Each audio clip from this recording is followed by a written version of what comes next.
We're on a roll, baby.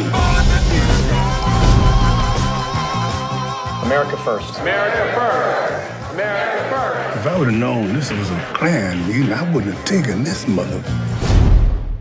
What's going on, everybody? I'm here to do a review for the movie Black Klansman. And let me tell y'all something right now. This definitely has to go in the top 5 movies of 2018 for sure. Hold on, let me turn this air down so y'all can hear me. This definitely has to go into the top 5 best movies of 2018 for me so far. And I've seen quite a few movies this year. This movie definitely was so damn good. Spike Lee, for me, was going through, I guess, a little drought period for a little bit, but he has shot himself back up there with this one right here. I have to tip my hat off to Spike Lee for doing such an amazing, and I do mean a goddamn amazing job with this movie. Like, this is the Spike Lee I want to see. Like, you know, taking you back to the golden days of Spike Lee. Like, this movie was so goddamn good. But let me, you know, I already gave my praise and everything like that. I actually, little backstory. I actually learned about this movie being made last year, and I had spoke about it on my original channel. And I had gave the news to my subscribers, and I said I definitely want to check this movie out. And from that day forward, I actually was doing a little bit of research. Yes, this movie really is based on a true story about a man by the name of Ron Stallworth, a black man who back in the 70s went into the Colorado Springs Police Department. And you know, he started off as a rookie, and it's amazing how he was able to shoot up, because you know, as a rookie you can't move up that fast. But he said he wanted to go as an undercover detective, but not sure what he was going to do, until one day he looks into a newspaper and he sees an advertisement for the KKK, and then he decides that he is going to infiltrate it. And a lot of people was like, how does a black man managed to infiltrate the KKK? Like, you know, that's gonna be hard. Well, you see, back then they didn't have smartphones, so they didn't have FaceTime or anything like that, so he called them over the phone and threw on his white man voice, and he fooled all them goddamn idiots, even David Duke. And I'm gonna get to him in a minute, but my goodness, it was so many good points about this movie. One of my favorite, well, first off, I have to give a shout out to John David Washington. Yes, that is the one and only Denzel Washington's son. And let me tell you something right now. This guy has a huge acting career ahead of him, for sure. And he sounds just like his dad when he talks. He even has some of his dad's mannerisms. I swear, if you was to close your eyes and just listen to this man talk, you would swear you were listening to Denzel Washington. And he's also on that show Ballers that comes on HBO with The Rock.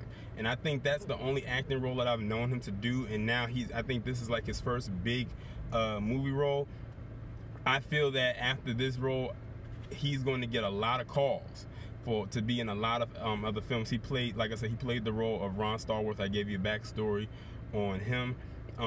Adam Driver, if you're not familiar with who he is if you watch the latest Star Wars movie, he plays Kylo Ren, who is the villain. In the last 2 Star Wars movies, he plays the role of this guy named Philip, but they call him Flip. He's the guy that Ron goes to as his partner to be a stand-in to be the fake Ron Stallworth, in order for him to get inside, because he needed a white guy, of course, in order to get into the organization. They called it the organization. They didn't call it the Klan. I mean, it was the Klan, but the people inside the Klan didn't want to call it the Klan. They called it the organization, because that was their alias name for it, because they didn't say it out loud. They were still living in secrecy. And like I said, this movie hit on so many points that us as black people have been saying and seeing for such a very long time. One of my favorite parts of the movie was when you had the Kwame Ture character, also better known as Stokely Carmichael, come in, and he gave this amazing speech. Of course, it wasn't the real Kwame Ture, it was an actor. The guy, I forget his name, but he was the one that played Dr. Dre in Straight Outta Compton. And he played Kwame Ture. He embodied that scene right there. Like, his tone, the speech he gave, like, I felt like I was in there. I damn near almost raised up my damn fist and said Black Power and power to the people. Like, that part right there was just simply amazing right there. I said when I do this review, I have to make sure to include that part. That part happened early on in the movie, but it was very, very, very powerful right there. Another part that I like was the part after that scene when they went to this little club and they started dancing and being together. The reason why I like that scene is because, and this is the one major reason why I said the 70s outside of the 90s, me growing up in the 90s was one of my favorite eras, even though I never grew up in the 70s, is because of that sense of togetherness black people had when they were just having fun, despite all the shit that was built up against them. During that time period, they still found the time to be together as a unit and have fun and be a family, even though they weren't like family blood related. Like that whole party scene right there when they were in that club, just simply amazing. Like I said, everything, I don't feel to me that this movie had a flaw. That's just my opinion. This movie was very, very good. Like I really enjoyed it. The script, the dialogue was good. The directing was good. The acting was good. You can tell that they really took their time to really put this together. I'm very sure there were some things in there that they added for dramatic effect, you know, for theatrical purposes, but everything was very good. The casting was very good. Like I said, Topher Grace, who, if you don't know who he is, he's the one that played, if you ever watched that show, that 70s show, he played Eric on that 70s show. And let me tell you, casting was very good on his part because he played that son of a bitch David Duke. And he looks just like a young David Duke. Like if you look at David Duke now and look at Topher Grace now and put them side by side, you would swear they're father and son. Like the casting was just really on point. Like the movie had a good story, everything flowed right, nothing was lacking. And it's like the characters that you hated them. The characters that you were rooting for, and shout out to Harry Belafonte. They put Harry Belafonte in this damn movie. And it's interesting because the scene that he was in, he was telling a story about something that actually did happen in real life.